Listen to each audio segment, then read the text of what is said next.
Rejected, Shamed, and Blamed by Rebecca C. Mandeville. Help and Hope for Adults in the Family Scapegoat Role. Chapter 8. Intergenerational Trauma and the Family Empath. As painful as it is to be scapegoated by your family, you might be surprised to learn that there are positive, empowering aspects associated with the scapegoat role, as described in the original biblical story of the scapegoat ritual of atonement. It may be that certain qualities you possess, such as intuition, empathy, and compassion, led you to your becoming the target of family scapegoating abuse, as paradoxical and confusing as this may initially seem. The story of the scapegoat ritual.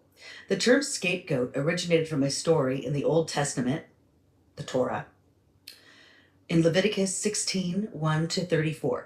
In this ancient tale that is associated with the ceremonies of the Day of Atonement, Aaron had to choose a goat to take on the sins of the tribe. For example, the collective. This goat was then cast out into the desert. A weak domesticated goat would have likely died a short time after being left to fend for itself. Therefore, the goat Aaron selected had to be very strong and robust so it could fulfill its purpose of relieving the tribe of its sins, which is why Aaron had likely chosen it most carefully, meaning it was imperative that this goat survive after being cast out from its herd. I am keenly aware that if you are reading this introductory guide on family scapegoating abuse, you may be in a great amount of emotional pain. This is true. You may feel vulnerable, raw, and weak as a result of being deprived of the protection of your own family or tribe. It is therefore very important that I emphasize that the scapegoat in this story was the most robust, strongest goat in the herd. That is why it was chosen. It has been my observation that the scapegoat child is often the most psychologically minded, emotionally sensitive, intuitive, and aware person in their family. Because they are so energetically sensitive, empathic, and open, they, like Aaron's sacrificial goat, may become the unconscious bearer of the family's sins. Based on my FSA research, I'd like to go one step further by proposing that it is not only the burden of the family's collective sin or shadow, for example, the disowned, unconscious, intrapsychic aspects associated with the nuclear family emotional process that the FSA sufferer carries for the family, but the heavy weight of acknowledged intergenerational trauma, but the heavy weight of unacknowledged intergenerational trauma, also referred to as multigenerational or transgenerational trauma. The unconscious effects of intergenerational trauma. As discussed previously in this guide, a family systems theory, As discussed previously in this guide, in family systems theory, the scapegoat is associated with the clinical term identified patient. The scapegoating of a child or adult child is most often, but not always, the result of an unconscious family projection process that supports maladaptive emotional and behavioral coping patterns that are transmitted between generations. Given this, I hypothesize that the scapegoat is in actuality the repository of intergenerational trauma versus the more literal family sins. Remember, the selection of the scapegoated family member is fueled by unconscious processes. It's not like the family holds a meeting and says, we're going to choose Janie or Johnny to be our family scapegoat so we can project our collective shadow onto them and feel better about ourselves. The projection process that supports the othering of one's own flesh and blood is far more subtle and insidious than that. In dysfunctional family systems, imprisoning roles are unconsciously assigned and inherited. This is why in many, if not most dysfunctional families, you will find that there is a scapegoat, aka the problem child, in every generation. As mentioned, this role is not static and may be projected onto various family members over a given period of time. As the family identified patient, the scapegoated child acts as a container for the family's unfelt, repressed anxiety and trauma. Other roles common to dysfunctional families are the golden child, who is idealized and can do no wrong, along with the clown, the hero, and the rescuer caretaker. There's often no rhyme or reason as to why a particular child becomes the scapegoat in a toxic and distressed family system. In some cases, the child may have a highly traumatized or personality disordered parent and is scapegoated due to the parent projecting onto their child their own disowned, shadowy, unconscious parts. For example, the parts of themselves they find unacceptable or contrary to who they believe themselves to be. For example, one of my clients had a grandfather who had been made to feel ashamed of being Native American by religious missionaries as a boy, and so he never discussed his heritage. He married an Irish woman, and the family identified primarily as Irish American. However, my client looked strongly Native American. Although it cannot be known for sure, he feels it is likely that this was one of the reasons his grandfather was unspeakably cruel toward him until the day he died. I've had other clients and FSA survey respondents share that they had a very controlling, dominating, narcissistic type parent who scapegoated them for not obeying them and behaving in a submissive way.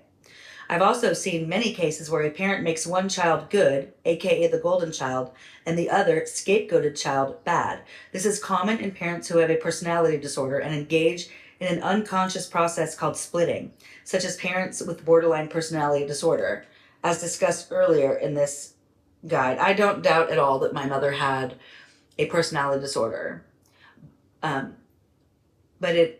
in my experience with my family, my sister had even more of a severe personality disorder, and then her personality disorder sort of dictated my mother's already disordered personality. Maybe someday somehow explain that better. But I do believe for sure that my sister was the guiding force, the master puppeteer of my mother, who then was the puppeteer, and they were both puppeteers of everybody else my entire life, including today. I cannot overemphasize the impact and the devastation and destruction of being scapegoated in your family. It's indescribable. So it's also unbelievable because it's indescribable. So it's unbelievable. It really is. Interestingly, a high percentage of FSA survey respondents identified as being the truth teller or empath in their family. I discussed the empath and scapegoating in more detail in the next section. Suffice it to say that these unconscious family projection processes that dehumanize and objectify children by imprisoning them in one-dimensional roles result in continuation of dysfunctional patterns of behavior that are passed on from one generation to the next, like a poisonous family recipe. The empath and scapegoating. Empaths are highly sensitive individuals who feel and take in the emotions of the people around them, and may develop physical symptoms because of their acute sensitivities. Whether the empath has these abilities due to nature or nurture is still up for debate, but as an empath myself, I would say it is a combination of both. There may now be scientific evidence supporting the empath's experience as well. Researchers have discovered a specialized group of brain cells that are responsible for the experience of compassion. These cells enable one to mirror emotions, to share another person's pain, to feel their fear and their joy. Given this, empaths may have hyper-responsive mirror neurons, which allows them to resonate deeply and profoundly with other people's feelings.